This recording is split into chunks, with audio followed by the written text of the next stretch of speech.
while I was, moved to sit next to the teacher instead in like the window seat so I wouldn't interact with anybody, then, she just grabbed my notebook, the same notebook I was like doodling in, and, like just like, do you like to doodle in your notebook or something like that? Like how is that an autistic stereotype? Like, with my autism notebook, like, is everything just, autism? But, do you like to doodle with your notebook? And I just, just did it anyways. It's like, freak, like, everybody doodles with their notebooks. Like, how is that? Ugh.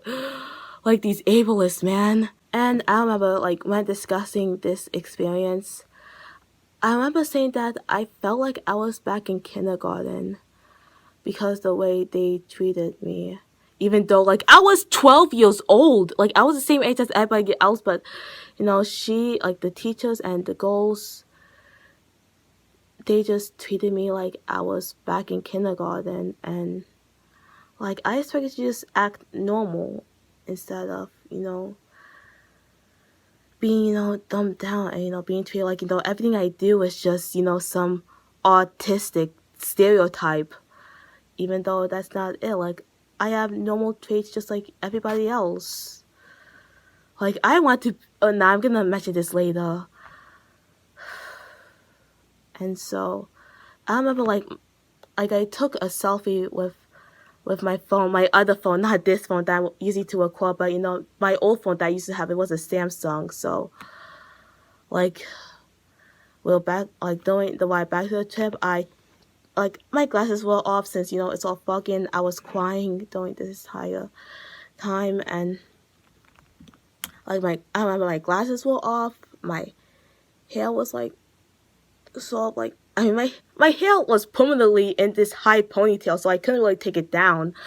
And so, yeah, like, I remember I was trying to, like, dry my face off, just act as if I wasn't crying at all, even though, like, you can tell that I was crying at the trip because, my eyes were, like, sort of, like, red and watery, and, like, you could tell that I was crying in that selfie, even though I tried to, like, clear it up at best that I could when, I took that selfie. I mean, I had, like, this... Also, I had this sad expression on my face, like, just, telling my mom that, we were coming back, we were coming back home, except, like, I was trying to pretend that I wasn't crying at all, despite, like, even my mom could tell that I was crying in that selfie, or I was crying, since I tried to clear it up, even though it wasn't, since, my eyes were watery, my face was still dry and watery, and I had this really sad expression on my face, like, we were coming back, and...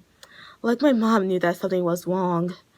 Like, I remember my mom saying this, that, she hates seeing me cry, which, I mean, it's true since I hate seeing myself cry as well.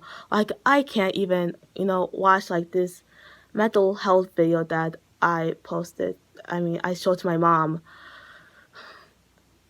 Like, I can barely watch that video. I can't stand watching that video since, like, my mom hates seeing me cry and I hate seeing me cry as well. And so, I don't have this selfie since, again, it was on my Samsung phone. But, like, you can tell that I was crying. And so, yeah, we finally went back home. And, again, like, I just want to, like, get out of that trip as possible. Like, I knew it would be terrible. And I just knew it, like, my senses, my autistic senses, trying to, like, bring a positive spin to it, like, they knew that this trip would be terrible, and, like, especially at the end, it was just so awful. Like, I left that bus, and just went back home, and even my mom asked, what was up, again, since that selfie, like, you could tell that I was crying, my glasses were off, and my eyes were just red and watery, like, and sad. So yeah, like, it was already infamous from the start. I came back, and I don't think I remember this, but I think she asked my sister, why didn't she do anything when she saw me crying? And I mean, I don't remember if that actually happened, but, like, I think that happened. I'm not actually sure that, why didn't she do anything when she saw me crying? And yeah, it was just, again, like, that was such an infamous trip to New York City. Yes, you heard me right. And besides, like, fun fact, like, if 6th grade was, like, again, like you guys all know the joke that I usually make on this channel. Back when I was a crazy 6th grader, I used to write the Love Combat, which was so bland. Speaking of the Love Combat, oh my gosh, should I mention like the new reboot that like I have tons of stories in my head, so I probably won't get to that reboot sometime, but like the reboot to the Love Combat, which is called Love Is, just Love Is. Again, I have so many stories in my head that, I probably won't get to it, but yeah. Like just so many stories in my head, so. Okay, back to this story. Like, if 6th grade got my most craziest year, then, 7th grade, like middle school was such a hard, like mostly 6th and 7th grade was just such hard times for me emotionally, especially. Like 8th grade was starting to get better, but 6th and 7th grade was like, it's like, again, jumping to reality, and why the reason why people see me like this, like it was at the time where I was starting to like know that I'm still on the autism spectrum, since at first I thought after 2nd grade I wasn't autistic anymore, so I don't act as bad back then, as trouble and bad back then, as crazy as I was. But I learned that I still do in front of other people. I mean, like back then I used to bite kids and stuff, but after that slowed down, then I thought I wasn't autistic anymore, and I could be normal. But instead I learned that I was still autistic and I was still not normal. And so like 7th grade was such a sad year. It was just like that realization, basically. Like if 6th grade got me like the most craziest, like jumping back to like entering reality, seeing that the reason why people treat me this nice, and seeing how they don't act like this towards me anymore, and how I just get infuriated. And but 7th grade was just like that realization of just why.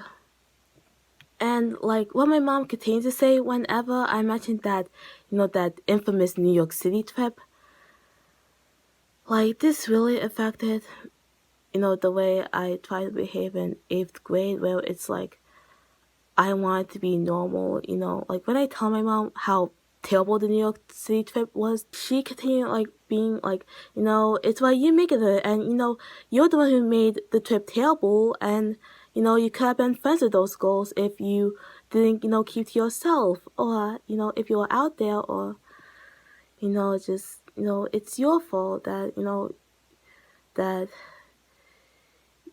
that those girls could have been your friends. And so that just affected me, like again, like in 1 ear, and then in my mind it just pictures like just this thought that if only I was normal, like if I was normal, then like me and those girls, again I only mentioned their names once, like we could have actually been friends if I wasn't autistic, and if I was just if I was just normal, then they could have been my friends and stuff.